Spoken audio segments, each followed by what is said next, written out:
Voilà, ouverture automatique.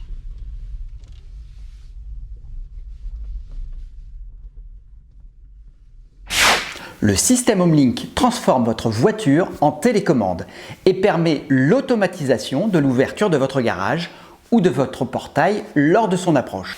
Vous avez peut-être une Tesla d'avant juin 2019 équipée du système HomeLink de série. Si ce n'est pas le cas, vous pouvez le faire installer en service center pour environ 320 €. Cependant, ça ne suffit pas. Votre porte de garage ou votre portail font les récalcitrants. Ils ne sont donc pas compatibles avec HomeLink. Dans cette vidéo, je vous montre le moyen le plus économique de rendre n'importe quel moteur de portail ou de garage 100% compatible avec HomeLink. Jingle.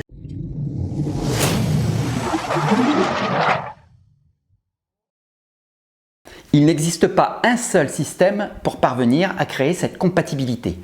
Mais je n'ai pas trouvé moins cher et aussi intégré à mon système existant. Il a été éprouvé pour une distance jusqu'à 100 mètres dégagés. Avant même de vous lancer dans ce projet, vérifiez d'abord si votre motorisation n'est pas déjà compatible avec HomeLink.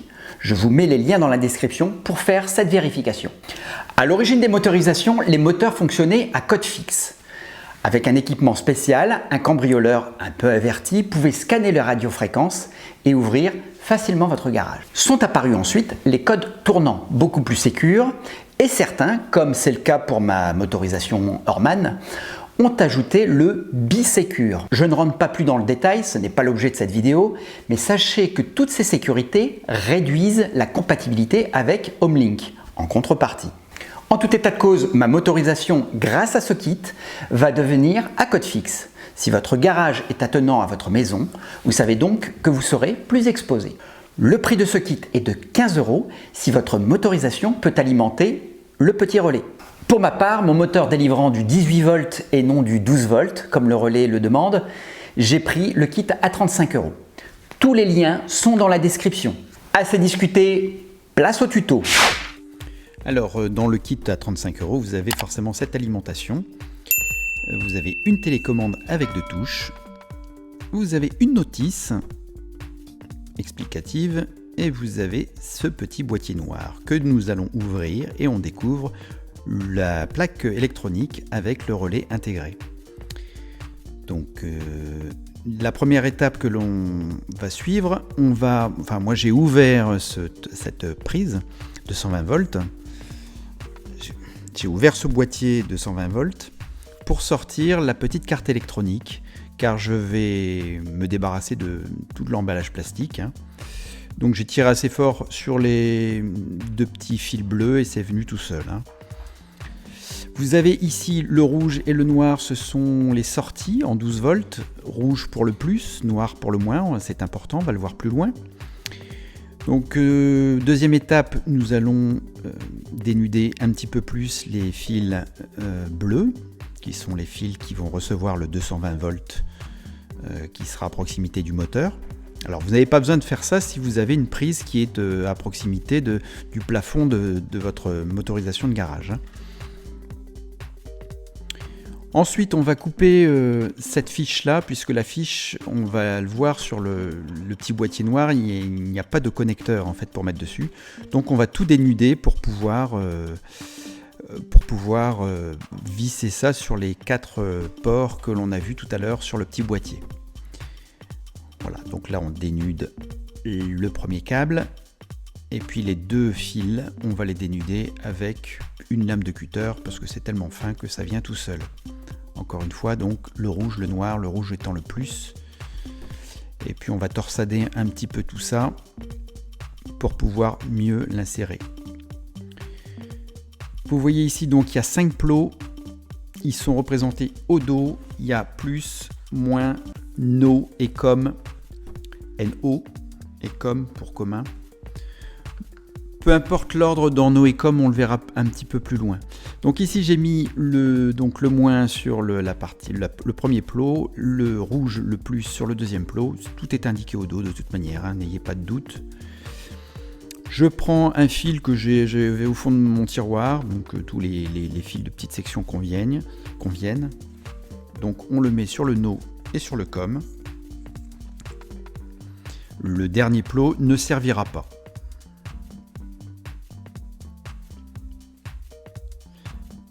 donc j'insère les deux fils.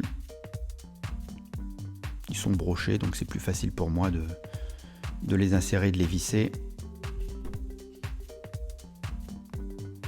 Voilà. Alors si vous n'avez pas ce genre de fil, c'est pas grave, hein, vous pouvez prendre un fil d'appareil électronique, un câble, un vieux câble de chargeur, vous récupérez les fils qu'il y a dedans, c'est valable. Hein. Voilà, on serre, on teste, on tire toujours sur les fils pour tester, voir si c'est bien, ça accroche bien. Et là, on va couper donc les deux fils à l'autre orifice. On va de la même manière dénuder. Voilà. Et le blanc. Et ces deux parties-là en sortie iront sur le contact sec du moteur. Voilà notre ensemble que l'on va intégrer à notre moteur. Première étape, première chose à faire avant de toucher au moteur, on coupe l'alimentation du moteur forcément pour ne pas se prendre de décharge. On va démonter ici, moi sur mon moteur Euroman, il y a 4 vis. Hein, vous voyez ici le petit bornier. Donc on n'utilisera pas le bornier que vous voyez en bas, on utilisera juste là où il y a déjà des fils de brancher. On verra plus tard. On utilise pour brancher sur le 220 volts des Wago. Hein, Wago c'est la marque, mais moi j'appelle ça des Wago. On va couper, donc ça c'est l'alimentation de 220 volts. On coupe le câble. Et là encore, une fois que c'est coupé, on va dénuder. On dénude ces câbles-là. Voilà, je ne le montre pas à la vidéo parce que je tiens la caméra, donc je le fais ultérieurement. Magie du montage, j'ai dénudé l'ensemble. Donc les fils bleus avec les fils bleus, les fils marrons avec les fils marrons. Et là, bon, on a les deux fils bleus, c'est deux fils bleus, donc on mettra sur chaque borne. Alors voilà, on a branché, ça c'est donc le relais. Donc on résume, le transfo 220 vers 12 volts arrive ici. Le fil arrive ici. Je vais planquer donc le relais ici dans l'habillage du moteur. Et j'ai passé les deux fils ici pour aller au contact sec ici. Voilà, je les ai reliés au contact sec existant déjà. Donc vous voyez qu'il y en avait déjà deux, un pour un bouton poussoir et un pour ma domotique. Donc ça c'est présent en fait dans tous les moteurs. Dans tous les moteurs, vous avez forcément un contact sec qui sert pour un bouton poussoir. Donc ce système-là, ce relais-là est universel à tous les moteurs. Alors pour la programmation, pour votre Tesla, bon, c'est spécifique, hein, c'est indiqué dans le manuel, mais je le fais parce que j'ai un petit peu galéré au départ. Donc vous appuyez, il y a un petit bouton ici sur le... Essayez de ne pas le faire trop flou. Il y a un petit bouton ici sur la carte. Vous appuyez 8 fois. 1, 2, 3, 4, 5, 6, 7, 8. Là, la petite LED rouge reste allumée. Vous appuyez sur le A de la télécommande. Et voilà. Votre télécommande est commandée et le portail s'ouvre. Voilà, la porte de garage s'ouvre plus exactement. Donc maintenant que ma télécommande est programmée, je vais pouvoir refermer tout ça et puis apprendre le code télécommande sur la Tesla pour qu'il soit reconnu par Homelink. Donc nous voilà à l'intérieur du véhicule. Donc nous allons aller dans le menu Homelink. Donc vous avez ici la petite maison avec une petite flèche. Vous appuyez dessus, créer un Homelink. Je nomme le nom de ma télécommande. Donc je vais l'appeler Grand Garage, car j'ai deux garages. Donc j'ai acheté un deuxième module, hein, il y a deux télécommandes livrées avec. J'ai acheté un deuxième module pour mon deuxième garage et puis un troisième pour mon portail, parce que j'ai acheté des moteurs Euroman qui sont totalement incompatibles avec Homelink. Il y en a qui sont compatibles, mais pas tous. Parce qu'avec les sécurités qui se rajoutent, notamment la Bisécure, et ben, ça pose problème. Donc là, je l'appelle Grand Garage. Je vais le définir en mode de transmission en standard. Hein. Vous avez mode D, mode RU. Ça, c'est pour ceux qui ont un mode d'apprentissage sur leur moteur. Moi, je ne l'ai pas. Donc, en mode standard, je définis le mode. Et je vais pouvoir commencer. Alors, ils disent bien que la télécommande doit être opérationnelle avec des piles chargées, forcément. Ils me demandent de me garer en face de la porte de mon garage Donc c'est le cas. La porte de mon garage est ici. Et il faut laisser assez d'espace forcément pour laisser ouvrir le garage s'il n'est pas sectionnel. Je démarre. Attention, voilà, il recherche le signal. Donc on me demande de me placer devant le pare-choc et maintenir le bouton enfoncé jusqu'à ce que les phares clignotent. Ça peut prendre jusqu'à 30 secondes. Alors je vais faire attention aussi de ne pas me faire assommer par le portail. Donc je me mets ici à l'avant droit. Alors forcément le portail s'ouvre. Et là, hop, les phares clignotent déjà. Donc je vais pouvoir retourner à l'intérieur. Alors forcément, quand j'appuie sur la télécommande, le garage s'ouvre. Enregistrement terminé, appuyez sur continuer. Donc j'appuie sur continuer. On me demande de tester le nouveau HomeLink, ici avec la petite fenêtre qui s'ouvre. J'appuie sur grand garage. Et là, par magie, et ben, le garage se ferme. Je peux enregistrer mon grand garage.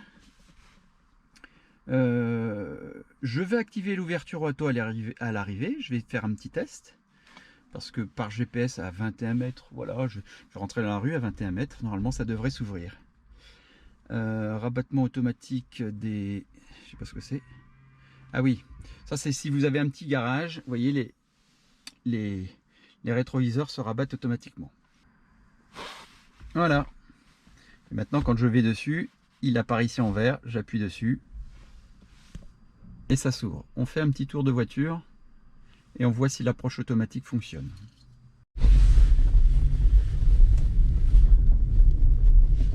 Là, je suis en approche du garage. L'écran devrait réagir en fonction de ma position GPS.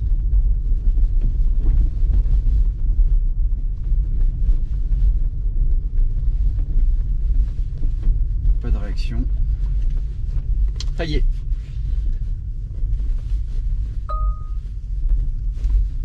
Et voilà, ouverture automatique.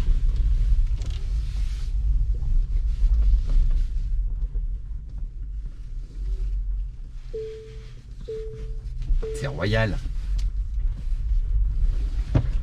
Voilà, j'espère que cette vidéo vous sera utile pour pouvoir équiper vos moteurs, vos anciens moteurs ou vos moteurs tout neufs qui ne sont pas compatibles avec HomeLink. Encore une fois, tous les liens sont dans la description. C'est vraiment une solution qui est très économique et qui vous permettra d'activer cet élément de confort sur votre Tesla. Encore une fois, ceux qui n'ont pas le HomeLink sur leur Tesla, comme ça n'est plus fourni avec le pack Premium, comme les premières Tesla Model 3, eh bien, ils peuvent se le faire installer en Service Center. Mais c'est une option que vous pouvez faire rajouter. Je me demande même si les rangers ne peuvent pas se déplacer pour l'installer directement, puisque c'est apparemment un module assez facile à installer. N'oubliez pas le pouce bleu si vous estimez que la vidéo peut être utile à vous ou à d'autres. Et puis n'oubliez pas l'abonnement aussi avec la petite cloche pour être informé de tous les tutos qui vont suivre. Et il va y en avoir, les tutos, les reviews, des infos. J'essaie d'être le plus didactique possible. Merci de votre attention. Comme vos batteries positivées. Ciao, ciao.